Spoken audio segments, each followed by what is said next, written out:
Before we dive in, make sure to hit that subscribe button to support the channel.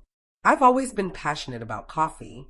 Not just drinking it, but everything that surrounds it, the aroma of freshly ground beans, the exact steam temperature for milk, the craft of pouring the perfect latte. At 16, I landed my first job in a little cafe downtown, and something about it just felt right. While my older brother, Marcus, spent his time on the football field and mapping out his business degree, I was studying espresso shot times and how to treat customers. Marcus never got it. He'd swing by after my shifts, wrinkle his nose, and say, "You smell like burnt coffee. When are you going to get a real job?" I'd just smile and keep going. That was 12 years ago. Now I'm 28, and in my family's eyes, I'm still just the barista. Marcus ended up a mid-level marketing manager at a tech firm. He earns decent money, drives a sleek car, and makes sure everyone knows it. My parents light up when he talks about his quarterly performance reviews, or the 3 people who report to him. Me, I'm still behind the bar every morning at 5 a.m. I pull shots, steam milk, chat with regulars. My clothes always carry the smell of espresso, and my hands are toughened from tamping grounds all day. To my family, I'm the one who didn't quite reach her potential. What they don't realize is I actually own the shop. And not just that one, but 42 more. The first cafe I ever worked at became mine. By the time I was 21, I'd worked up to manager. The owner, Maria, was ready to retire and offered to sell it to me for $180,000. I had saved everything I could, worked 80-hour weeks, and soaked up every detail of the business. I borrowed, maxed my credit, and bought it. My family thought I'd lost my mind. "You're going into debt for a coffee shop?" Marcus laughed. "Do you know how many of those fail in the first year?" But it didn't fail. I knew the neighborhood, knew the customers, knew exactly what would work. Within 2 years, I'd paid off the loans and opened shop number 2, then 3. I kept quiet about owning them, kept working the counter, kept learning. While Marcus climbed one corporate rung at a time, I was quietly building something much bigger. By 25, I had 15 locations. At 27, even more. Now, at 28, I own 43 coffee shops across the state and am preparing to expand nationally. The company's worth just over $50 million. I have 270 employees, a corporate office downtown, and investor meetings every couple of weeks. And yet, at family dinners, I'm still the barista who never made much of herself. Take my birthday dinner, for example.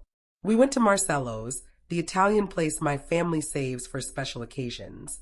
Fancy enough for my parents to feel important, but not so pricey that they grumble about the bill. Marcus picked it this year, probably because his boss eats there sometimes. I came straight from work, jeans, a plain black shirt, hair tied back, probably still smelling like coffee. Marcus was already at the table in a suit, showing my parents something on his phone, probably sales charts or team updates, whatever he uses to prove he's successful. "There she is," Mom said, hugging me. "Happy birthday, sweetheart." "Straight from work again?" Marcus asked, looking me up and down. "You know days off exist, right?" "I like staying busy," I said, sliding into my seat. Dad poured me water. "How's the coffee shop going?" he asked. "Good. Busy season with the weather cooling down." "Still making lattes?" Marcus smirked, loud enough for nearby tables to hear. "Maybe management one day, huh?" The server arrived before I could respond, which was probably best. We ordered. Marcus picked the priciest dish on the menu, casually mentioning he'd had it before and it was exceptional. Dinner fell into the usual rhythm.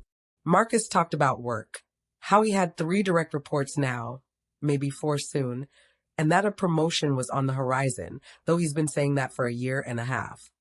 His boss, Richard, loved his latest campaign. The company was doing well. Marcus was doing well. Marcus is always doing well. "That's wonderful, honey," Mom said, beaming. "It's all about strategy," Marcus said, leaning back like he was on stage giving a lecture. "Knowing how to position yourself, add value, make yourself indispensable. That's what separates successful people from," he waved a hand vaguely in my direction. "Well, from everyone else," he finished. "Marcus," Dad said quietly, but without much weight behind it. "What?" Marcus shrugged. I'm just saying, there's a difference between a job and a career. Some people are happy just clocking in and... Sure, Marcus said, but you should aim higher. You're smart enough to make something of yourself. Get an MBA, work for a real company, move up the ladder. Instead, he waved a hand dismissively, making coffee drinks. Somebody has to make them, I replied evenly. Yeah, but it doesn't have to be you. You're almost 30. Don't you want more out of life? The server placed appetizers on the table. I turned my attention to the bruschetta in front of me while Marcus launched into yet another lecture on career paths and professional growth. My parents nodded along, occasionally sneaking me looks filled with what I assumed was meant as supportive sympathy. This was routine. Every family dinner, every holiday, every gathering. Marcus was the golden child, the example to follow, while I was the one they warned each other not to become, the one who played it safe, took the easy road, the path without vision. What they didn't know was that I had built something most people only fantasize about. They had no clue that while Marcus was buried in endless meetings, I was making decisions that shaped the livelihoods of nearly 300 people. I'd never told them. At first, I wanted proof it would work. Later, I wanted to see just how far I could take it. And now, honestly, it was almost entertaining to let them keep assuming. You know what your problem is? Marcus jabbed his fork in my direction. You're too comfortable. You found something easy and you're just coasting. That's why you'll never have what I have. And what is it that you have? I asked. He blinked. What? What exactly do you have that I should want? Are you serious? I have a career. A real career. With growth, with prestige. You supervise 3 people and report to 7 managers above you, I said. You can't make a single decision without 4 layers of approval. You grind out 60 hours a week making someone else rich. So tell me, what do you have that I don't? His cheeks flushed. I have a future. I have prospects. I'm building something. You're 30 and still earning close to minimum wage. I don't make minimum wage. Whatever you make, it's not a career, it's a job. There's a difference. You're right, I said calmly. There is. Mom reached out, patting my hand. Sweetheart, Marcus is only trying to help. We just want to see you succeed. I am succeeding. Of course you are, she said in that tone that carried no belief at all. We're proud of you. But Marcus has a point about ambition. It's not too late to go back to school, get proper credentials, maybe move into management somewhere. Don't you want something real to show for all these years? I was about to answer when I noticed him walk in. Richard Morrison, Marcus' boss. Late 50s, sharp suit. Moving with the easy confidence of someone who never had to prove himself to anyone. He scanned the restaurant, clearly looking for his party. Then his eyes landed on me. Recognition lit his face, and he headed straight for our table. Marcus was mid-sentence, something about quarterly projections, when Richard appeared beside us. Emma, he said warmly. I thought that was you. I didn't know you came here. Marcus froze mid-word, glancing between me and his boss, utterly confused. Hi, Richard, I said casually. Just dinner with my family. This is my brother, Marcus. You two already know each other, and my parents. Of course, of course. Marcus, good to see you outside the office. Richard shook his hand, though his attention stayed on me. Emma, I wanted to thank you again for that talk last month. Your insights on the retail coffee market were incredibly helpful. They really sharpened our positioning strategy. Marcus's expression was frozen somewhere between a smile and a frown. You know each other? Know each other? Richard chuckled. Emma's one of the sharpest entrepreneurs I've ever met. I tried to convince her to consult for us full-time, but she's too busy running her empire. He turned back to me. How many locations now? 43, I said. The table went silent. My parents stared. Marcus's jaw hung open. 43 as of last week. Opening number 44 in Riverside next month. Incredible, Richard said, shaking his head. You know, Marcus, your sister is exactly the kind of business leader we try to learn from. She built a $50 million company from scratch, completely self-funded before hitting 30. That kind of vision is rare. Marcus made a strangled sound that might have been words. Anyway, I don't want to interrupt your dinner, Richard continued. But Emma, Let's set that lunch meeting we discussed. I'd love to pick your brain on expansion strategies. He pulled out his phone. Are you free Tuesday? I'll have my assistant send over some options, I said. Perfect. Wonderful seeing you all. Marcus, see you Monday. Richard nodded at my parents and left. The silence that followed was deafening. Mom's fork covered midair. Dad stared at me like I'd grown horns. Marcus looked like he was wrestling with an impossible math equation. Marcus started, then stopped. That was my boss. I know. Did he say $50 million? The company's actually valued closer to $52 million, I said lightly. But who's counting? But you, Mom's voice was thin. You work at a coffee shop. I own 43 coffee shops, Mom. And yes, I still work in them sometimes. It matters to stay connected to the ground level, not just sit in an office. You own, Dad trailed off. Since when? 7 years ago. I bought my first cafe, the one where I used to work. Maria wanted to retire, and I had saved enough for a down payment. It grew from there. Marcus was shaking his head slowly. That's not possible. You never said anything. You never. You assumed that just because I worked behind a counter, that was all there was to me, I said plainly. And every one of you believed it. But you always told us you worked at a coffee shop, Mom argued. I do. I work at several of them. The part one didn't mention is that I own those shops. Those two things aren't mutually exclusive. Richard Morrison knows who you are, Marcus muttered, sounding almost stunned. My boss knows you. He's asked for your business advice before. Several times, actually. That's right, I replied. I consulted on their retail strategy last quarter. He's a good man. At that moment, the server arrived with our meals, blissfully unaware of the emotional bomb that had just dropped at the table. She set the plates down, asked if we needed anything, then left. No one touched their food. Why didn't you ever tell us? Mom asked, her voice softer now, hurt instead of pitying or dismissive. I thought carefully before answering. At first, I kept quiet because I wanted to see if it would even work. Starting a business is risky, and I didn't want to announce something only to fail in front of everyone. Later, I stayed quiet because I was too busy running it all. And then I paused. Then I realized something. You'd all already decided who I was without asking. So I waited to see how long it would take before you questioned those assumptions. That's not fair, Marcus said, though his usual confidence wasn't in his voice. You believed exactly what you wanted to believe, I told him calmly. I never lied. I said I worked at coffee shops. I said I was busy. I said I enjoyed what I did. You were the ones who decided that meant I was going nowhere. Dad cleared his throat awkwardly. Sweetheart, we never thought you were going nowhere. Yes, you did, I shot back. Every family dinner, every holiday, every phone call, it was always about Marcus. His promotions, his career, his ambition. And me. I was the barista who just couldn't get her life together. The one who needed to aim higher, work harder, be more ambitious. I didn't mean it like that, Marcus said quietly. Then how did you mean it? I asked. He had no answer. Mom's eyes filled with tears. I'm sorry. We only wanted you to be happy, to be successful. I am successful, Mom, I said firmly. I own 43 thriving businesses. I employ 270 people. I'm expanding nationwide. I built this from nothing, while you all assumed I was wasting my life. The food on the table was going cold, but no one cared. Finally, Dad picked up his fork. Tell us about it, he said. Tell us how you did it. So I did.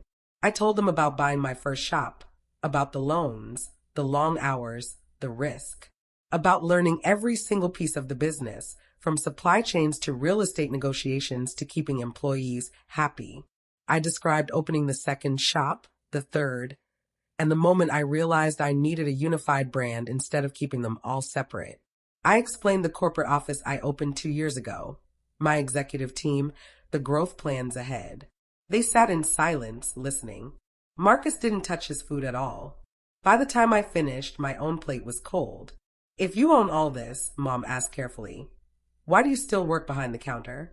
Why not just run things from an office? Because I never want to forget where I started, I answered. The day I stop understanding what my employees go through, or stop knowing my customers personally. That's the day I stopped being good at this. Besides, I love it. I love making coffee. I love opening at 5 a.m. I love greeting the same faces every morning. There's nothing shameful in that. We never said it was shameful, Dad insisted, though even he didn't sound convinced. You just thought it was something I should outgrow, I said. A stepping stone, not a foundation. Marcus finally spoke again. Richard Morrison asked you for advice? He did. My boss thinks you're, he faltered, more successful than you. I finished for him. He nodded. Because I am, I said simply. Not that your work doesn't matter, Marcus. But you spent so much time comparing us that you never saw what I'd built. You thought coffee was beneath a marketing career. Maybe it is to you. But I built something real, lasting, something that's mine. The server came back, concerned about the untouched meals. We assured her everything was fine, just caught up in conversation. She offered to box it up. We agreed. The drive home was silent. We pushed birthday cake to another night. No one had the appetite anymore. Mom hugged me tightly in the parking lot, crying, apologizing. Dad kept repeating he was proud, though we both knew that hadn't always been true. Marcus walked me to my car. For once, he didn't have his trademark smirk. I'm an asshole, he said. You're my brother, I replied. Those things aren't mutually exclusive, he said, echoing my own words from earlier. I really thought you were just coasting, that you'd given up. I know. Does Richard really ask you for advice? He does. So do a lot of people. Turns out, building a multi-million-dollar company from scratch teaches you a thing or two. He let out a long breath. I have 3 people on my team. 3. And I thought that made me impressive. It is impressive, I told him. Managing people is hard. But it's not more important than what I do. It's just different. I'm sorry, he said softly. For all of it. Every comment. Every time I made you feel small. Every assumption I made. I'm honestly sorry. I know you are, I said. Are we okay? I thought about it. We will be. But Marcus, you need to understand something. You didn't just make me feel small about my job. You made me feel small about my life, my choices, my priorities. And you did it with such confidence, like you had all the answers. That doesn't disappear with one apology. He nodded, subdued. I get it. And I'll do better. I promise. I hope so. That night, I drove back to my apartment. Not a mansion, not a penthouse. Just a comfortable 2-bedroom overlooking downtown. I could afford more, much more, but I never saw the point. Most of the money went back into the business. Expansion, employee benefits, training, improvements. I paid myself a salary that was comfortable but never excessive. I didn't need designer clothes or flashy cars to prove anything. Later, Marcus texted me. For what it's worth, I looked up your company. The reviews are incredible. Your employees adore you. And the coffee really is the best in the city. I'm proud of you. I should have said that years ago. I replied, thanks. And Marcus, you're good at your job too. You don't need to be me to be successful. You just need to be you. The next morning, I was back at my first shop by 5 a.m. opening the doors, warming up the espresso machine, arranging pastries. Jennifer, my store manager, came in at 5:30. How was the birthday dinner? She asked. Interesting, I said. My brother finally found out what I really do for a living. Oh no. How'd that go? About as you'd expect. Lots of stunned silence and awkward apologies. She laughed. At least it's out now. No more pretending to be just a barista. I'm not pretending, I corrected her, pulling a flawless espresso shot. I am a barista. I'm also a CEO. Both can be true. Fair point, she said. By the way, the contractors called about the Riverside location. They're ahead of schedule. Perfect. Let's make sure the hiring fair is ready for next week. I want the team in place before we open. And then we slipped into the rhythm of our morning routine. Customers arrived at 6 a.m., the same early risers and commuters. I made drinks, took orders, chatted with regulars. At 8 o'clock, I had a video call with my executive team about expansion plans. By 10 o'clock, I was back behind the bar. At noon, lunch with a potential investor. By 2 o'clock, I was training a new hire on latte art. This was my life. Not one thing or the other, but all of it. Coffee and business, early mornings and board meetings, calloused hands and corporate strategy. I never wanted to choose between loving the craft and building an empire. I wanted both, and I found a way to have both. My phone buzzed, a lunch meeting confirmed with Richard Morrison for Tuesday. Right below it, a text from Mom asking if we could do birthday cake this weekend. Maybe at my place this time. She wanted to see where I lived. I smiled and went back to work. There were still 3 hours left in my shift. A line had already formed. The espresso machine needed more beans. Someone had spilled cream at the sugar station, and one of my regulars was waiting for his usual order. I was a barista. I was a CEO. I was exactly where I wanted to be. And I made a damn good cup of coffee.